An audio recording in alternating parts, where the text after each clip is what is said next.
ఏంటి మేడం, మీ ఆయన యుద్ధంలో చనిపోయాడు కదా, ఒకదానివే ఉంటున్నావు ఇంట్లో. ఏమన్నా హెల్ప్ కావాలంటే చెప్పు. అయ్యో పాపం, ఇదిగా అమ్మాయి, నువ్వు వీడో కదా, మా ఆయన కనపడకమ్మాయి కరిసెత్తాడు. సారీ మేడం, పొరపాటును గుద్దేశా. సింగిలే కదా, కోఆపరేట్ చేయవచ్చుగా.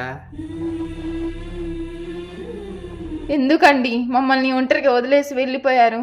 ఈ సమాజం అనే మాటలకి రోజు చస్తు బతుకుతున్నాం. ఎక్కడున్నారండి? ఒక్కసారి చూడాలని ఉంది. కన్నా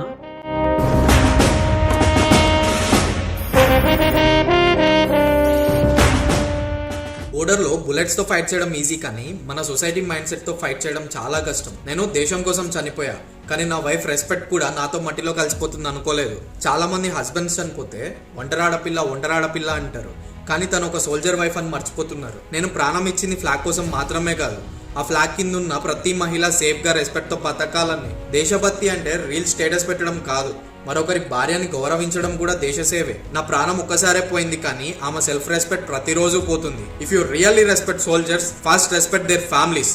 జై హింద్.